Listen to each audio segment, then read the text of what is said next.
हमारे देश के कपड़ों में हमारे ही देश का खाना खाएंगे, फिर हमारे देश की दवाइयों पर जिंदा रहेंगे। दामाद थोड़ी है हमारे देश के, भगाओ इनको जितना जल्दी हो सके। ये सब बांग्लादेशी है, इसको ले लेना चाहिए। लेकिन ये लोग को, पुलिस को हम लोग बता दिया, जेल में भेजने का जरूरत नहीं है। देश के रुपया में खाना खाएगा, कपड़ा देगा, मेडिसिन देगा। लेकिन दामाद है ये लोग, जल्दी जल्दी भागो। ये बयान है बंगाल के नए सीएम शुवेंदु अधिकारी का, क्योंकि बंगाल में अब शुरू हो चुका है detect, delete and deport mission.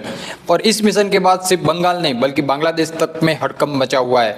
बीते दिनों बीजेपी नेता शुवेंदु अधिकारी ने प्रेस कॉन्फ्रेंस में साफ कहा कि जो लोग भारत में घुसपैठ करके रह रहे हैं, जो हमारे देश का खाना खा रहे हैं, हमारे देश की दवाइयों पर जिंदा है, उन्हें ढूंढा जाएगा, उनका नाम हटाया जाएगा और वापस भेजा जाएगा।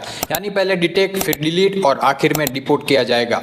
और सबसे बड़ी बात यह है कि बंगाल में कई जिलों में होल्डिंग सेंटर बनाने का काम शुरू हो चुका है। कुछ जगहों पर ये सेंटर तैयार भी बताए जा रहे हैं, जहां संदिग्ध बांग्लादेशी नागरिकों से पूछताछ की जाएगी। लेकिन कहानी यहाँ खत्म नहीं होती, क्योंकि जैसे ही ये बयान आया वैसे ही बॉर्डर के दोनों तरफ माहौल गर्म हो गया।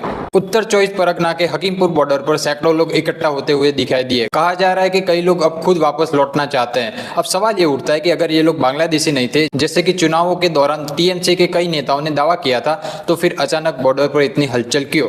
क्या सच में बंगाल में सालों से घुसपैठियों को पनाह मिलती रही है, या फिर ये सिर्फ राजनीति है? लेकिन दूसरी तरफ बांग्लादेश में भी जबरदस्त रिएक्शन देखने को मिल रहा है। वहाँ बीजेपी और मोदी सरकार के खिलाफ रैलियां निकाली जा रही है, शुवेंदु अधिकारी के पुतले जलाए जा रहे हैं, कट्टरपंथी संगठन खुलेआम धमकियां दे रहे हैं। कुछ लोग तो सोशल मीडिया पर ये तक कह रहे हैं कि वेस्ट बंगाल में बीजेपी नहीं चलेगी। और सबसे दिलचस्प बात, शेख हसीना को भारत में प्रोटेक्शन मिलने के बाद अब बांग्लादेश के कुछ लोग ममता बनर्जी और अभिषेक बनर्जी को अपने यहाँ प्रोटेक्शन देने की बात भी कर रहे हैं।